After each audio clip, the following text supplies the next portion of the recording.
नमस्कार, बहुत स्वागत आप सभी का। आप देख रहे हैं भारत की खबर। मैं हूं सौरभ शर्मा, मेरे साथ हैं रूस की तरह इंडिया टीवी के पॉलिटिकल एडिटर देवेंद्र पराशर। देवेंद्र, बहुत स्वागत है आपका। हमने आज सब्जेक्ट आपके लिए रखा है जंतर मंतर के सबक। सरकार के लिए जंतर मंतर के सबक क्या हैं और क्या सब कुछ याद रखा जाएगा, ये लाइन खास तौर पर। वैसे ऐसे आप देखते हैं मोदी विरोधी जब कभी कोई नारे लगाते हैं या प्रदर्शन करते हैं तो वहाँ ये कहते हैं वो सब याद रखा जाएगा, जो जो इस सरकार ने किया है हम भूलेंगे नहीं, सब याद रखा जाएगा। इस बार पलट के सरकार के समर्थक ये कह रहे हैं कि जो कुछ जंतर मंतर में प्रदर्शन के नाम पर हुआ सब याद रखा जाएगा। सुप्रीम कोर्ट ने भले ही कहा हो कि किसी छात्र के ऊपर कोई कार्रवाई नहीं होनी चाहिए, लेकिन एक सेक्शन का ये भी मानना है सुप्रीम कोर्ट ने किसी के प्रदर्शनकारी पर अगर कोई केस दर्ज हुआ है वो केस खत्म नहीं किया है। कहा आप जांच करते रहिए लेकिन किसी के ऊपर कोई कार्रवाई फिलहाल न कीजिएगा, सिवाय उनके जिनके ऊपर पहले से केस दर्ज हैं तो उनके ऊपर तो बाकायदा कार्रवाई होगी। तो उम्मीद जो मोदी समर्थक वर्ग है ना, खास तौर पर क्योंकि अभी वो बड़ा नाराज है, बड़ा निराश है, उसको लगता है कि सरकार को दबा लिया गया, उसको उम्मीद ये है कि इन जिन लोगों ने हिंसा की प्रदर्शन की आड़ में उनको कम से कम ये सरकार ऐसे छूट कर जाने नहीं देगी, उनके ऊपर जरूर कोई ना कोई कार्रवाई तो होगी। और केवल ये बात नहीं है, ये तो एक पहलू हुआ इसका दूसरा पहलू पॉलिटिकल है। जिन लोगों ने, जिन पॉलिटिकल फोर्सेस ने इस प्रदर्शन को हवा दी, पीछे से पुश किया, और ये बात सच है कि उन्होंने इस सरकार से एक इस्तीफा लिया, ऐसे सरकार के खिलाफ दबाव बनाकर, ये पहला मामला था पिछले 12 सालों में। तो क्या सरकार अब एक राउंड अगर उनके नाम गया तो सरकार अगले राउंड में अपने लिए कुछ प्लान करके चल रही है? इसका तीसरा एस्पेक्ट जो हम आज डिस्कस करेंगे वो ये है कि चलेंगे सब हो गया, हंगामा हुआ, प्रोटेस्ट हुआ, इस्तीफा भी हो गया, लेकिन इस सबसे पहले हम लोग क्या बात करते थे कि ये मॉनसून सत्र ऐतिहासिक हो सकता है, इसमें बड़े बड़े बिल आ सकते हैं, ऐसे बिल जो भारत की पॉलिटिकल दिशा को ही बदलने वाले होंगे। क्या वो काम अभी भी मुमकिन है? क्या सरकार अभी भी उस विषय पर कुछ आगे सोच रही है? क्या बड़े बिल अभी भी इस मॉनसून सत्र में आएंगे? और क्या उसमें जितने लोगों के समर्थन की जरूरत थी, 2/3 क्यों की जरूरत थी, क्या वो सरकार के पास है? तो वो भी बात हम लोग आज करेंगे। आज सरकार ने एक बहुत इंपॉर्टेंट बड़ी मीटिंग भी की है, उसकी बात भी होगी। क्या है सरकार के अंदर इस वक्त क्या चल रहा है, सब क्योंकि बड़ा खामोश है, शांति है। होम मिनिस्टर का स्टेटमेंट नहीं हो रहा, होम मिनिस्टर कुछ नहीं बोल रहे हैं। प्राइम मिनिस्टर ने भी कोई जो भी बात उन्होंने डायरेक्टली कन्वे करनी थी स्टूडेंट्स को, उन्होंने वो कन्वे किया है। उसके अलावा और कोई पॉलिटिकल बात सरकार की तरफ से नहीं की जा रही है। तो क्या अंदर कुछ अशांति है या कुछ चर्निंग चल रही है बीजेपी के अंदर, सरकार के अंदर? अब अगर एक चीज़ और आप देखें तो सरकार की जो चिंता थी वो यही थी कि घर में बैठे छात्र, घर में बैठे युवा इस निगेटिव सेंटिमेंट में ना आए, और उस लिहाज से बहुत कॉशसली इस मामले में बिहेव किया जा रहा है। जैसे आपने देखा होगा कि जो पार्लियामेंट ने अभी कानून पास किया नकल रोकने को लेकर, पेपर लीक को रोकने को लेकर, जिस कानून को और कठोर किया गया, उसमें भी सत्ता पक्ष के द्वारा कोई बहुत बड़े ब्राउनी पॉइंट्स इकट्ठा किए जाएं, वो नहीं किया गया। वो एक सोची समझी नीति थी कि वो काम नहीं करना है। आप एक्शन में अभी दिखिए। इसका जो दूसरा पहलू है वो ये है कि जिन लोगों ने भी अपराध किया है, जो आपराधिक पृष्ठभूमि के हैं और फिर अपराध किया है, उनके खिलाफ कार्रवाई होगी। और जो हमें सोर्सेज से पता चला कि गृहमंत्री अमित शाह के पास 220 पन्नों की इनिशियल रिपोर्ट दिल्ली पुलिस ने दे दी है। अच्छा। और एक एक इंडिविजुअल के नेम, उनका आपराधिक पृष्ठभूमि, पहले उनके कौन कौन से मामले रहे थे, इस बार उन्होंने क्या किया, इन सारी चीज़ों के साथ। और वो कार्रवाई उसमें होगी। उसमें जैसे सुप्रीम कोर्ट के जिस चीज़ की आपने बात कही थी कि सुप्रीम कोर्ट ने क्या किया है, तो उसमें शांतिपूर्ण तरीके से जो छात्र प्रदर्शन कर रहे थे, जो स्टूडेंट थे, उनके बारे में कहा। उसका जो दूसरा हिस्सा था कि जो आपराधिक पृष्ठभूमि के हैं उनके खिलाफ उन्होंने कोई राहत देने वाली बात नहीं कही है। तो वो काम तो जाहिर तौर पर जो स्टूडेंट्स का जो नियम है उसके हिसाब से ही, तो क्रिमिनल्स का हिसाब तो होगा, और क्रिमिनल का हिसाब होगा, और बिल्कुल ही होगा। क्योंकि परसेप्शन में भले ही लोगों को ना समझ में आए, लेकिन पुलिस को, सरकार को अलग अलग राज्यों में भी पता है कि कौन से लोग सड़क पे थे, कहाँ से आए। जैसे पटना में सब्जी बाग इलाके एक है, वहाँ पे अचानक से वहाँ से भीड़ आई थी और ज़्यादातर हंगामे तोड़फोड़ उन्हीं लोगों ने किया है। तो वहाँ के एडमिनिस्ट्रेशन को, वहाँ के लोकल लोगों को, जो जर्नलिस्ट है वहाँ पे, उन सबको ये समझ में आ रहा था कि ये क्या हो रहा है, क्यों हो रहा है। सामान्य छात्र नहीं थे, समझ नहीं है, और छात्रों का कंधा लेकर उन लोगों ने इस काम को किया। और जैसे जैसे सोशल मीडिया पे अब आप देख रहे हैं कि जो लोग जंतर मंतर पर जाकर प्रोटेस्ट कर रहे थे, पीएम को गालियां दे रहे थे, अब उनके बयान कैसे आ रहे हैं। पता चला कि हरियाणा की एक डांसर, वो जाके वहाँ पे क्या क्या बोली पीएम के बारे में, और अब रोते हुए वीडियो माफी के लिए कर रही हैं। तो ये तो दिख रहा है ना कि आप स्टूडेंट नहीं थे और आपने नरेंद्र मोदी के विरोध में, या तो उसके विरोध में या फिर कोई स्पॉन्सर्ड विरोध, वो करके आपने इन सारी चीज़ों ये भी चल रहा है काफ़ी जगह मैं देख रहा हूँ सोशल मीडिया पर कि सरकार ने, या मतलब पुलिस ने रादर, कि सोशल मीडिया पर जिन लोगों ने भद्दी टिप्पणियां की, वीडियोस बना करके डाले, गाली गलौच वाली भाषा इस्तेमाल की, उनकी भी डिटेल्स निकाली जा रही हैं। हाँ, वो हो रहा है सौरभ। और उसमें सबसे बड़ी चीज़, जैसे जो नोटिस भी दिए गए हैं, उसमें एक चीज़ ये होता है कि जब आप इस तरह के वीडियो डाल रहे हो तो आप हिंसा को भड़का रहे हो, वो इन्वाइट कर रहे हो। जैसे अगर आपने ऐसी बात कही तो जो दूसरा पक्ष है वो भी तो आप पर रिएक्ट कर सकता है ना उसी तरीके से। जैसे एक वीडियो आपने दिल्ली का देखा होगा कि जिसने बोला था कि नेपाल बना देंगे, हाँ, एक लड़का 20 जुलाई वाले नेपाल बना देंगे, नेपाल बना देंगे। उसको कुछ लोगों ने घेर लिया और उसमें वो फिर बार बार वो ये कह रहा है कि हाँ गलती से हमने बोल दिया, गलती से मुंह से निकल गया, मैं माफ़ी मांगता हूँ। हालांकि जो लोग घेर के उसके साथ कर रहे थे वो भी गलत ही है, वो भी एक मॉब कल्चर ही है। तो इस तरह की चीज़ें ना हो, ये तो बड़ा ज़रूरी है। अन्यथा अगर आपने बहुत भड़काऊ बात कही और दूसरा पक्ष भड़क के आपके साथ कुछ गलत कर दिया, ठीक है। तो ये तो एक बात हो गई, प्रोटेस्ट में शामिल क्रिमिनल्स, हिंसा करने वाले लोग, और दूसरा सोशल मीडिया पर इंसाइटिंग चीज़ें डालने वाले, वीडियोस डालने वाले, ये तत्व, इन सब का रिकॉर्ड निकाला जा रहा है, इनके खिलाफ कार्रवाई होगी। हाँ, वो तो कोर्ट इसमें सरकार की इजाज़त नहीं ले सकती। ये एक पक्ष हो गया। दूसरा पॉलिटिकल, देखिए एक बात, कोई कहे ना कहे, माने ना माने, इस प्रदर्शन के पीछे पॉलिटिकल फोर्सेस भी थी और वो अपने इस प्रयोग कह लीजिए व्हाटएवर, उसमें कामयाब भी हो गई। आपने सरकार को झुकाया, सरकार से आपने दबाव बना के झुका के इस्तीफा ले लिया। So this is round 1 to opposition, ये तो मानना पड़ेगा। सरकार क्या इसको नेगेट करने के लिए, क्योंकि ये परसेप्शन की बात है, ये तो देश, उनका समर्थक भी निराश है ना, उनको लग रहा है कि नहीं साहब दबा दिया है तो इस बार सरकार को, तो क्या उसको मैनेज करने के लिए सरकार कुछ बड़ा, कुछ नया उस पर सोच रही है क्या? उसमें दोनों ही चीज़ें, सरकार के नुकसान की सौरभ जो बात है ना, या सत्ता पक्ष के नुकसान की जो बात है, वो दोनों तरफ से ही है कि जिन्होंने नाराज़गी दिखाई, आपसे कुछ लिया, ठीक, वो तो लिया या झुकाया आपको। दूसरा जो आपका समर्थक, जैसा आप कह रहे हैं, उसको ये नाराज़गी कि ऐसा कैसे कि इस तरीके के लोग जाके वहाँ प्रोटेस्ट कर रहे हैं और हमारी सरकार झुक गई। बीजेपी का एक सेक्शन जरूर ये चाह रहा था कि धर्मेंद्र प्रधान, और यूजीसी के समय से वो चल रहा था कि धर्मेंद्र प्रधान का इस्तीफा होना चाहिए, लेकिन जो दूसरा बड़ा सेक्शन था वो एकदम से इस बात के लिए नहीं अड़ा था कि ऐसे प्रोटेस्ट के सहारे तो बिल्कुल नहीं होना चाहिए, ऐसे पॉलिटिकल डिमांड के सहारे तो बिल्कुल नहीं होना चाहिए। और यही वजह थी सौरभ की लगातार सरकार की तरफ से ये कहा जाता रहा, जिसका हम लोग रिपोर्ट भी करते रहे कि इस्तीफा नहीं होगा। उस कंडीशन में अगर 2 दिन के नाटकीय घटनाक्रम और रिपोर्ट के बाद अगर आपको इस्तीफा लेना पड़ा तो उनके लिए भी ह्यूमिलेशन है, उन समर्थकों के लिए। सरकार के हिसाब से देखिए तो इसमें सीधे सीधे तात्कालिक जीत हार के तौर पे सरकार इसको नहीं देख रही है। उनके लॉन्ग टर्म की प्लानिंग है कि कैसे, एक तो इस तरह की चीज़ें जब आए, इस तरह के चैलेंज आए, तो आपका तंत्र कैसा होना चाहिए, कैसे कम्युनिकेट करना चाहिए ताकि छात्रों के भीतर कोई भ्रम ना फैल जाए। जैसे धर्मेंद्र प्रधान की चिट्ठी में भी आपने देखा होगा कि उन्होंने एक शब्द का इस्तेमाल किया कि भ्रम फैल गया, उसके चलते हम ये कर रहे हैं, तो वो ना हो। दूसरा जो ऐसे एलिमेंट हैं उनका आप ट्रीटमेंट कर रहे हैं और रीच आउट ज़्यादा करें। जैसे अभी 2 तारीख को आपको दिखेगा एक कि प्रधानमंत्री एक बड़ा प्रोग्राम कर रहे हैं नशा के खिलाफ, जो केंद्र सरकार की मुहिम है पीएम मोदी की, ड्रग्स के खिलाफ कर, तो उसके खिलाफ एक, जिसमें अलग अलग देश में अलग अलग हिस्सों से यूनिवर्सिटीज़ में भी लोग जुड़ेंगे, स्टूडेंट्स जुड़ेंगे।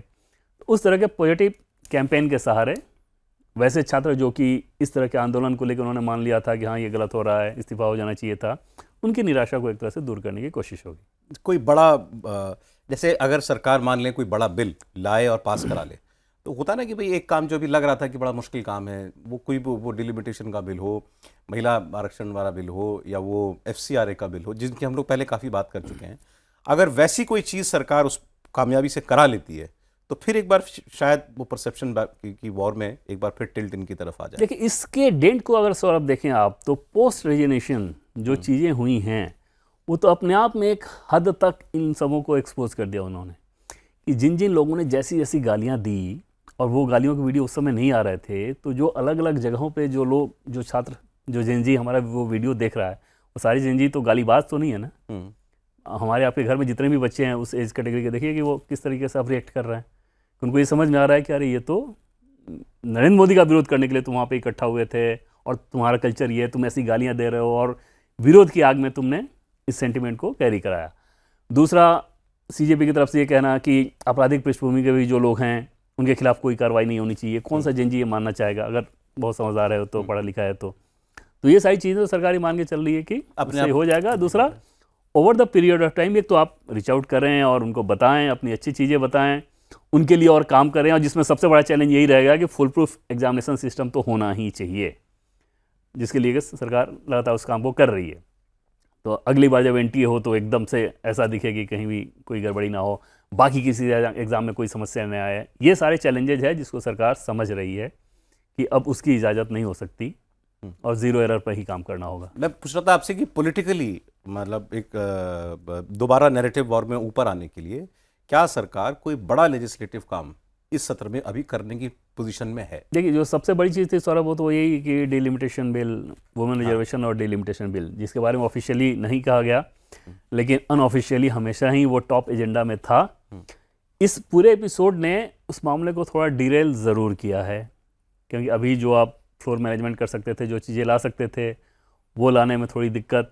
दूसरा, इस तरह के माहौल में क्या कुछ ऐसे दल हैं जो कि अब आपके साथ आने में थोड़ी उनको दिक्कत होगी, उस तरह की चीज़ें तो आ गई हैं। हालांकि हमें जो सोर्सेज से जानकारी मिल रही है वो एजेंडा अभी खत्म नहीं हुआ है। और अपोजिशन के सौरभ, एक चर्चित सांसद कल पार्लियामेंट में बता रहे थे, बहुत मुखर हैं वो अपोजिशन के, और क्योंकि ऑफ रिकॉर्ड बातचीत थी इसलिए मैं नाम नहीं ले रहा हूँ, लेकिन उनका ये कहना था कि हमारी सबसे बड़ी चिंता यही है कि अगर डिलिमिटेशन बिल इन्होंने पास करा लिया, तो एग्जैक्ट उनका कोट मैं बता रहा हूँ, तो फिर 2047 की जो बात ये करते हैं कि उस समय विकसित भारत कैसा होगा, उस समय तक बीजेपी ही रहेगी, उसको हराया नहीं जा सकता। बहुत बड़ी बात कह रहे हैं।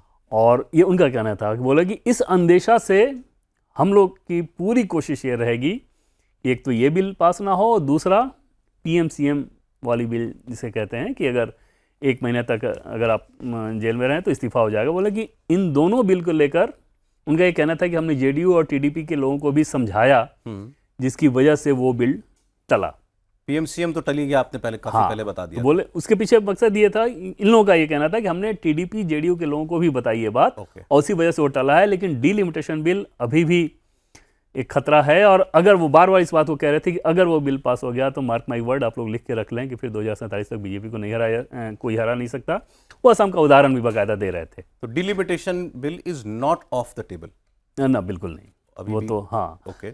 और दूसरी चीज़, एक चीज़ हमेशा ये ध्यान रखिए, और अमित शाह के अगर पूरे पैटर्न को अगर आप देखें तो ये समझ में आएगा कि हर चोट के बाद बाउंस बैक करने उनको आता है, और बाउंस बैक वो ज़रूर करते हैं। ये आपने अच्छा, मैं ढूंढ रहा था इस शब्द को, एग्जैक्टली यही। वो ये इनके सपोर्टर्स भी वेट कर रहे हैं कि कब बाउंस बैक करेंगे। हाँ, तो उसमें तो एक भ्रम ही नहीं होना चाहिए। जैसे आपको याद हो कि 2025 में बीजापुर में एक बड़ी नक्सली घटना हुई, जिसमें हमारे सिक्योरिटी के जवान शहीद हुए, और वहाँ पर जब वो गए तो उस समय आमतौर पर मोराल डाउन होने वाली बात होती है गृह मंत्री के हिसाब से। उन्होंने तब ये डेट दे दिया था कि 31 मार्च 2026 तक भारत से नक्सलवाद खत्म हो जाएगा। ठीक। पुलवामा की सौरभ जब घटना हुई तो पुलवामा वाली घटना के दिन उनका ये था कि अब धारा 370 हट जाना चाहिए। बाद में आपने देखा कि वो हुआ। बंगाल में पॉलिटिकल भी आप उदाहरण उठाकर देखें, बंगाल में पिछला विधानसभा चुनाव करारी हार के तौर पे उन्होंने लिया। इस बार चुनाव के नतीजे देखिए क्या हुआ। तो जब जब उनको झटका लगता है तो फिर बाउंस बैक वो बहुत तेज़ी से करते हैं। और उसके पीछे वजह सौरभ जो समझ में आती है वो ये कि प्रॉब्लम को ऑस्ट्रिच मेंटलिटी से नहीं देखते। अगर प्रॉब्लम है तो ये नहीं कि बालू के अंदर सर घुसा दिया और ये कह रहे हैं कि नहीं समस्या है ही नहीं। वो समस्या को समझते बहुत डीप में हैं, और इस वजह से उसका समाधान निकालने में ज़्यादातर सफल रहते हैं। और इस वक्त तो सबसे ज़्यादा निशाने पे वही हैं। हाँ, निश्चित तौर पे। और जिस तरीके की फंक्शनिंग वो करते हैं उनके हिसाब से ऐसी चीज़ों को तो बिल्कुल ही वो एक्सेप्ट नहीं कर सकते कि ताकत के दम पे कोई किसी सरकार को झुकाए। ईमानदारी से देखें तो इस वक्त तो सारे सवाल उन्हीं से है ना। इंटेलिजेंस फेलियर हो गया, आज तो खड़गे जी ने भी कह दिया, कैसे नहीं पता था आपको इतने लोग आ रहे हैं। इंटेलिजेंस का फेलियर है वहाँ। अगर पुलिस को इतना बल प्रयोग करना पड़ा तो क्यों करना पड़ा, उसमें एंटी सोशल एलिमेंट आ गए तो कैसे आ गए, हर लेवल पर वो इस वक्त। और वो फिर वो आए पार्लियामेंट में बोलें तो इस्तीफे की मांग कर रहे हैं। राहुल गांधी खड़गे साहब ने पार्लियामेंट में इस्तीफे की मांग की है। इन सब चीज़ों से ज़्यादा सौरभ, क्योंकि ये तो उनके हिसाब से अगर आप देखें तो बहुत छोटी छोटी चीज़ें हैं। जैसे पहले मैं आपको बता दूं कि पैलेट गन को ही लेके बाकायदा जो चोट लगी और जिस तरह की चीज़ें वहाँ पे सैंपल मिले, उसको फॉरेंसिक जांच के लिए भेज दिया गया है। दूसरी चीज़ की अभी तक जो रिपोर्ट हुई है 3 लोगों ने ऐसा बताया, ठीक, कि मुझे पैलेट गन से इंजरी, पैलेट गन की इंजरी 3 केसेस अगर आपको दिख रहे हैं, जिनमें से स्टूडेंट सिर्फ एक है, बाकी एक MBA करके जॉब कर रहे हैं, दूसरे एक जर्नलिस्ट हैं। तीसरे स्टूडेंट हैं। तो इसका मतलब ये था ना कि बड़े लेवल पर अगर आपका इतना बड़ा प्रोटेस्ट, आप ये कह रहे हो कि इतने सारे लोग सड़क पे आ गए थे, मतलब वो नीति नहीं थी। फिर भी उसकी जांच, फोरेंसिक जांच कराई जा रही है। पैलेट गन से पैलेट निकलना और उस तरह की चीज़ों का दूसरे गन से भी निकलना, ये भी एक केस होता है। ज़रूरी नहीं है कि पैलेट गन से ही पैलेट को निकाला जाए। वो प्लास्टिक के भी, उसमें रबर के, प्लास्टिक के और धातु के 3 अलग अलग तरह की गोलियां होती हैं। तो वो सारी चीज़ें वो चल रही है। अमित शाह के लिए जो इशू है, तो ये सारी चीज़ें इशू नहीं, वो तो सामान्य तौर पे उसको ये ले रहे हैं। अब जैसे जैसे वीडियो आप सौरभ देख रहे हैं कि पार्लियामेंट के किस किस गेट तक, आज भी आपने देखा होगा कि जो सीसीटीवी फुटेज आए हैं कि पार्लियामेंट के अलग अलग गेट पे कितने सारे प्रदर्शनकारी एकदम पहुंच गए हैं, सामने गेट दिख रहा है। मतलब इतने नजदीक आ चुके थे कि पार्लियामेंट की सीसीटीवी में दिख रहे थे, इतना क्लियर दिख रहे हैं जिसकी कल्पना है। और भीड़ दिख रही है, 1 2 4 लोग नहीं, भीड़ दिख रही है। 100 150 लोग उस तरह से आए हुए हैं। अब सीधे सीधे तुम्हारा पार्लियामेंट में जाने का ही मकसद था ना। और पार्लियामेंट में जाते फिर क्या होता? पार्लियामेंट के वो विजुअल्स आपने देखे होंगे कि कैसे वहाँ पे सिक्योरिटी वाले भी तैयार हो गए थे। तो पार्लियामेंट में अगर आप जाते और कुछ नहीं किया जाता, तो आप ये नैरेटिव चलाते कि सुरक्षा में चूक और माहौल ऐसा हो गया है, देश के पार्लियामेंट में कब्जा, नेपाल जैसी तस्वीर आप बताते। अगर एक्शन हो जाता तो ये कहा जाता था कि छात्रों पे गोलियां चला ली गई। तो उस तरीके से घेरने की कोशिश की गई थी कि कुछ तो हो। और वहाँ पर ये था सरकार का कि आपको जितना ज़्यादा पेशेंसली हैंडल करना है वो करना है, क्योंकि उनको पता था कि एक नैरेटिव वार उसके बाद चलाने की कोशिश की जाएगी। तो इन सब के बाद सौरभ, अमित शाह के हिसाब से जो आप कह रहे थे कि टॉप चीज़ क्या है, वो ये क्या होगा? हाँ, मैं जानना चाहता हूं। उनके पहली सोच यही कि ऐसा कैसे हो गया और किस तरीके से कि कोई सरकार को ब्लैकमेल करके इस्तीफा ले ले। इस तरह की चीज़ को वो बिल्कुल भी एक्सेप्ट नहीं करते, डाइजेस्ट नहीं करते कि आप ब्लैकमेल करके कर दी। ये उनके नेचर के खिलाफ है ये। बट इसका जवाब क्या हो सकता है? नहीं, इसका भाई, जवाब आपने जो उदाहरण दिए, चुनाव में हार हो गई तो अगला चुनाव जीत जाओ, आतंकी घटना हो गई तो बर्बाद कर दो आतंकवादियों को, नक्सलियों को बर्बाद कर दो, ठीक है। अब ये तो एक पॉलिटिकल शिकस्त है ना। एक पॉलिटिकल शिकस्त का क्या जवाब हो सकता है? पॉलिटिकल शिकस्त के पॉलिटिकल विक्ट्री ही जवाब होगी। पॉलिटिकल विक्ट्री जवाब होगी। हाँ, तो इसीलिए मैंने कहा कि क्या वो कोई बहुत बड़ा लेजिस्लेटिव काम, क्या वो हो सकता है? वो इसके लिए नहीं हो, वो तो ऑलरेडी एजेंडा में सौरभ था ही था। और वो पॉलिटिकल विक्ट्री आपको अगले साल चुनाव में दिखेगी, अगर विक्ट्री या इसके पीछे जो पॉलिटिकल फोर्सेस थी उनको एक्सपोज करने के बारे में वो कुछ सोचें। इनके पीछे जैसे जो पॉलिटिकल फोर्स थे वो तो आप देखें तो लोग समझ ही रहे हैं ना कि अब वो कोई छुपी हुई बात तो है नहीं। जो डिजाइन था, जो आर्किटेक्ट थे, जैसी कंपनीज इन्वॉल्व हैं, जो उनको पेमेंट किया गया, यूट्यूबर को जिसने हायर किया, उसको जितने पैसे दिए गए, उन सबों के ऊपर कठोर कार्रवाई, ताकि दोबारा इस तरह की चीज़ें ना हो। वो सारे सवाल जवाब, वो एक्शन, वो कार्रवाई वहाँ पर होगी। और बाकी पॉलिटिकली जैसे लड़ना है, मतलब वो तत्व जो अभी ये सीजेपी वाले भी जिनकी बात नहीं कर रहे हैं, और लेकिन उसको समझ कर ही इनकी बेचैनी दिख रही है। भाई, स्टूडेंट को तो कुछ किया ही नहीं जा रहा है ना। स्टूडेंट को तो हर केंद्र सरकार ने और हर राज्य की सरकार ने कह दिया कि स्टूडेंट बाबा कर दिया, लिखित में राज्यों का नोटिफिकेशन आ गया। तो स्टूडेंट के साथ तो कुछ हो ही नहीं रहा। जो एंटी सोशल एलिमेंट या जो डिजाइनर, जो आर्किटेक्ट, जिन्होंने एजेंडा के तहत पैसे लेके और आपने उसको, भाई पार्लियामेंट की तरफ आप इतनी बड़ी भीड़ को उकसा के भेज रहे हैं, तो अपने आप में इतना बड़ा अपराध है। ये पैलेट गन वाली बात भी कह दूं, ये मुझे लगता है, ये मेरा मतलब निजी मेरी राय है कि सरकार को सुप्रीम कोर्ट में भी अदरवाइज भी इसको डिफेंड करने में बहुत दिक्कत होगी नहीं। अभी देवेंद्र ने बड़ी बहुत ग्राफिकली आपके लिए विविडली वो पिक्चर खींची है कि कैसे, माफ कीजिएगा, कि पार्लियामेंट के सीसीटीवी के में अगर भीड़ दिखने लगी हो तो वो कितना नज़दीक होंगे। और वो इतना नज़दीक फोटो खिंचाने के लिए तो नहीं आ रहे थे, वो ऑब्वियसली पार्लियामेंट को ब्रीच करने के लिए आ रहे थे। और पुलिस वाले को मारते हुए जा रहे हो। पुलिस वाले को मारते हुए भी जा रहे हो। तो ये सरकार, और आज सुप्रीम कोर्ट ने क्या कहा पैलेट गन की सुनवाई पर, 3-4 लोग जिनमें एक पूर्व IPS अफसर भी हैं और 1-2 लोग जिनको पैलेट गन इंजरी हुई है ऐसा बताया गया, वो सुप्रीम कोर्ट गए थे पैलेट गन के यूज पर पूर्ण प्रतिबंध लगाने के लिए। सुप्रीम कोर्ट ने मना कर दिया फिलहाल। अब आगे जो भी वो सुनवाई में गए, सुप्रीम कोर्ट ने ये कहा, अब देखिए क्या लॉजिक दिया सुप्रीम कोर्ट ने, कि अगर ऐसी परिस्थितियों में जो बिल्कुल बेकाबू हो जाएं, जब हम पुलिस को गोली चलाने की छूट दे देते हैं कि अगर ऐसी अपरिहार्य स्थिति हो तो आप फायर भी कर सकते हैं, हवा में नहीं, सामने भी सीधा भी फायर कर सकते हैं, उसकी छूट है पुलिस को, तो फिर हम पैलेट गन को कैसे रोक सकते हैं? ये सुप्रीम कोर्ट ने कहा। सौरभ, वो पैलेट गन इसीलिए है कि आपको गोली चलाने से पहले लास्ट विकल्प, सेकंड लास्ट विकल्प आप कहें, पैलेट गन है। और पैलेट गन से भी अगर भीड़ नहीं संभली तब आपको गन चलाने की, गोली चलाने की इजाजत रहती है। पैलेट गन से पहले जो SOP है उसमें यह है कि सबसे पहले लाउड स्पीकर से आप अनाउंस करें, अपील करें, उसके बाद लाठीचार्ज, वाटर कैनन, इस तरह की चीज़ें कर लें, और तब नहीं हो रहा हो तो फिर पैलेट गन लीथल नहीं है लेकिन नॉन लीथल भी नहीं है। मतलब वो कोई सीरियस डैमेज कर सकता है। हाँ, बहुत नज़दीक से अगर किया जाए और अपर पार्ट में हो तो डैमेज हो सकता है। आंख जाने का ज़्यादा खतरा हो जाता है उसमें।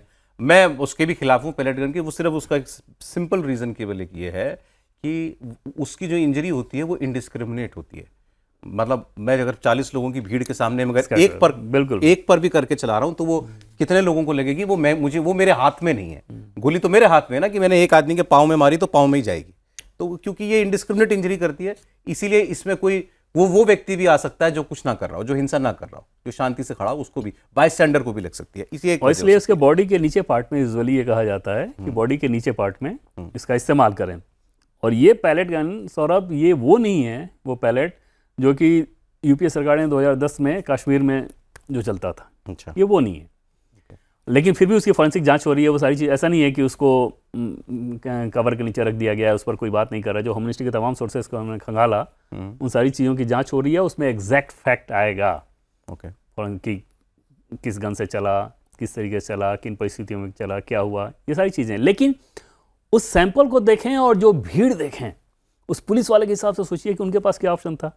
क्या वो गुलाब के फूल देने पे मान रहे थे? मैंने आज पढ़ा, किसी को ने लिखा कि भाई वो जिसने फायर किया है वो गिर चुका था और उसको लगा था कि मैं लिंच हो जाऊंगा। वही, और ऐसे ऑफिसर सामने आए ना जिनका मुंह फूटा है, दांत फूटा है, बॉडी पे उतने चोट के निशान, जो एसीपी मार्का है। आप पार्लियामेंट रोज जा रहे हैं, आज भी पार्लियामेंट से आ रहे हैं, पार्लियामेंट कुछ नॉर्मल दिखाई दे रही है? हमारी पार्लियामेंट नॉर्मल वो होती है जिसमें मतलब लोग हंसी मजाक भी करते हो, वहाँ बाहर धरने प्रदर्शन भी होते हो, नारेबाजी भी होती हो, और उसमें इस किस्म की बातें होती हो, सरकार क्या सोच रही है, अब आगे सरकार क्या करेगी, या सरकार के सत्ता पक्ष के लोग जो हैं उनकी रुचि इस बात में होती है कि भाई अब कौन सी पार्टी वाले जो है हम इधर हमारा साथ दे सकते हैं। मतलब नॉर्मल पॉलिटिकल बातचीत क्या पार्लियामेंट में हो रही है? बिल्कुल हो रही है सौरभ। और उसमें सिर्फ अगर आप जैसे राहुल गांधी को अगर देखें तो वो एक एंग्री यंग मैन वाले स्टैंड पे पार्लियामेंट के फंक्शन में रहते हैं।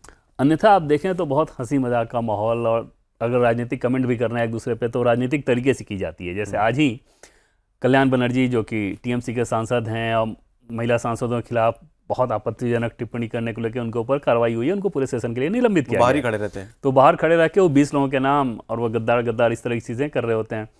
प्रियंका गांधी निकली, बाकी उनके साथ नेता, तो उनके साथ जो वार्तालाप हुआ वो एकदम बहुत गजब का है, वो बहुत गजब का वार्तालाप है। तो ये सारी चीज़ें चल रही है। बाकी सांसद भी जैसे ये बात कर रहे हैं कि हाँ सरकार से कहाँ चूक हुई, या अपोजिशन को क्या मिला, राहुल को मिला कि नहीं मिला। कांग्रेस पार्टी या अपोजिशन के भीतर राहुल गांधी का कल जो स्पीच रहा उसमें एक बड़ा सेक्शन ये है जो वो ये मान के चल रहा है कि हाँ ये अच्छा तो हुआ कि पीएम को निशाना साधा, अमित शाह का इस्तीफा मांगा और इस तरह की चीज़ें।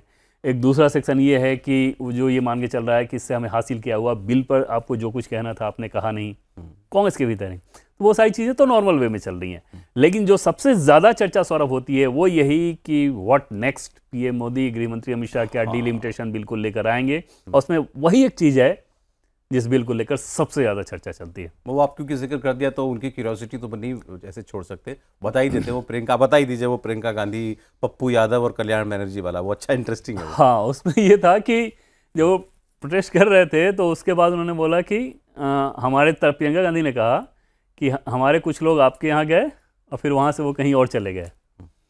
तो फिर कल्याण बनर्जी ने उनका कहा कि नहीं, उन लोगों को आपने सांसद नहीं बनाया, वो टीएमसी के टिकट पे वो सांसद बने थे और फिर वो गए। और वैसे तो ममता बनर्जी भी, मतलब वो बोले कि ममता बनर्जी भी तो इधर ही थी, राजीव जी उनको बहुत पसंद करते थे। बोले कि हाँ वो सही बात है, लेकिन ममता बनर्जी जी को आप लोगों ने निकाल दिया, तब फिर वो अलग आ गई। तो इस तरह की चीज, धक्का मार के निकाला। हाँ। और आपकी ऐसी हालत नहीं होती। हाँ, अगर साथ होते तो आप लोगों की ये स्थिति नहीं रहती। ने आज बिल्कुल ऑलमोस्ट एम्बैरेस कर दिया प्रियंका गांधी वाड्रा को। अब देवेंद्र ने आपको सबसे बड़ी खबर दे ही दी है कि इस वक्त भी पार्लियामेंट में सबसे ज्यादा चर्चा, क्योंकि ये प्रकरण थोड़ा पीछे हो गया, जंतर मंतर वाला वो हो रहा है, चर्चा हो रही है डिलिमिटेशन बिल की। क्या, और अगर मान लीजिए सरकार डिलिमिटेशन बिल लाए और पास करा ले तो ये सारी बातें लोग मतलब एक झटके में ये पीछे हो जाएंगी, क्योंकि फिर पूरे देश का ध्यान, पूरे सारे हमारे पॉलिटिकल एनवायरनमेंट का ध्यान भी केवल एक उस मुद्दे पर होगा। लेकिन क्या ऐसा होने जा रहा है? बहुत से लोग कह रहे हैं अगले हफ्ते कोई बड़ा बिल आएगा, उसमें लोग एफसीआरए बिल की भी चर्चा कर रहे हैं। हाँ सौरभ, एफसीआरए बिल तो ऑलरेडी मतलब वो एजेंडा में है ही, और ये कहा जा रहा था कि क्योंकि एफसीआरए बिल जो फॉरेन डोनेशन है उसको रेगुलेट करने का कानून है, इसलिए बहुत सारे एनजीओ नाराज़ हैं और लेफ्ट विंगर जो एनजीओ हैं वो नाराज़ हैं, जिनको फॉरेन से फंडिंग होती है, और इस प्रोटेस्ट में उन लोगों ने भी इकोसिस्टम का काम किया, माहौल बनाने की बात की, ये सारी बातें कही जाती हैं। लेकिन FCRA कानून को लेकर गृहमंत्री अमित शाह एकदम से ये हैं कि इनको रेगुलेट करने की ज़रूरत है, बिना रेगुलेशन इनको फ्री नहीं छोड़ा जा सकता। दूसरी चीज़ सौरभ ये है कि जैसे आज एक प्रधानमंत्री ने एक हाई प्रोफाइल बैठक की है। हाँ, एक बड़ी बैठक हुई। हाँ, वो और बताते हैं। उस बैठक में गृह मंत्री अमित शाह, रक्षा मंत्री राजनाथ सिंह जी, वित्त मंत्री निर्मला सीतारमण, विदेश मंत्री S जयशंकर, पेट्रोलियम मंत्री हरदीप सिंह पुरी, कॉमर्स मिनिस्टर पीयूष गोयल, इसके अलावा जहाजरानी मंत्रालय सर्बानंद सोनोवाल, NSA, इन सब लोगों की बैठक थी। और तकरीबन सौरभ लगभग पौने 2 घंटे वो बैठक चली है। उस बैठक में इस बात पर चर्चा की गई कि अभी जो हॉर्मुज और वेस्ट एशिया क्राइसिस की स्थिति है वो क्या है, उसका क्या क्या इम्पैक्ट अभी फिर से आ रहा है, आगे वो किस प्रकार का हो सकता है, और हमारी तैयारी उस संदर्भ में कैसी है। अब जैसे PM ने एक चीज़ ये कहा, जो सोर्सेस से हमें जानकारी मिली, कि एक भी सी फेयर हो तो चाहे दुनिया के किसी भी जहाज़ पर वो हो, दुनिया के किसी भी जहाज़ का मतलब ये है कि ज़रूरी नहीं कि भारतीय कंपनी के जहाज़ पर ही हो, विदेशी कंपनी के जहाज़ पर भी हो, तो उसकी जान बचाना हमारी प्राथमिकता, उसके लिए हमें हर कुछ करना चाहिए। दूसरी चीज़ कि किसानों को खाद का संकट ना हो सौरभ, उस लिहाज से बफर ऐसा है कि अभी के खरीफ की फसल तो हो गई, आगे रबी की फसल आएगी, और 2027 की जब खरीफ की फसल हो तो उसके लिए जितने खाद की ज़रूरत है उसमें भी हमारे पास, सरकार के पास बफर स्टॉक उसके लिए किया जा रहा है। ट्रेड को लेकर जो एक्सपोर्ट करते हैं उनको क्या समस्या आ रही है, उसके लिए हमें क्या कुछ किया जाना चाहिए। तो अलग अलग सारे मंत्रालयों को लेकर इकोनॉमी पे उसका क्या असर पड़ेगा, पेट्रोलियम को लेकर PNG किस रफ्तार से लग रहा है, ये सारा प्रेजेंटेशन हुआ कि कैसे PNG का ज़्यादा से ज़्यादा फैलाव हो रहा है ताकि ऐसी चीज़ों पे हमारी निर्भरता ना रहे। और CCS का एक मेंबर का कहना था कि हम अपने मंत्रालय के कामकाज को तो हम लोग बखूबी जान रहे हैं, लेकिन हमारी तैयारी PM ने इतनी शानदार करा रखी है, तो आई एम वेरी इम्प्रेस्ड, ये उनका टर्म था। आप देखिए ना, जंग के 4 महीने और अभी भी जंग चल रही है, लेकिन अब तो कोई बात भी नहीं करता कि कोई पेट्रोल की दिक्कत हो रही है, किसी चीज़ की दिक्कत हो रही है। UAE में वहाँ पर पेट्रोलियम की कीमत ऑलमोस्ट डबल हो गई है। लेबनान में एक जर्नलिस्ट हमें बता रहे थे कि कितना शानदार, इंडियन जर्नलिस्ट हैं, लेबनान में पोस्टेड हैं, बता रहे थे कि कितना शानदार है, इंडिया ने कैसे कंट्रोल किया, यहाँ तो बहुत बुरी स्थिति है। यहाँ अलग बात है कि लोगों को ये नहीं समझ में आ गया कि यहाँ पेट्रोल की कीमत इतनी बढ़ गई। जितना बड़ा क्राइसिस था और जो मैनेजमेंट किया गया है, वो अगर तथ्य आप जाने तो समझ में आएगा। मतलब सरकार अपने यूजुअल क्राइसिस मैनेजमेंट काम में अब आ गई है, बाकी चीज़ों में वही हम इससे आप ये समझ सकते हैं कि प्रधानमंत्री कहाँ सोच रहे हैं, बाकी लोगों को जहाँ सोचना हो सोचे, उनका रडार कहीं और चल रहा है। ठीक है, तो आज कई नई चीज़ों के बारे में जानने को मिला देवेंद्र से। बहुत शुक्रिया आपका देवेंद्र। आप देख रहे थे भारत की खबर, आज इतना ही।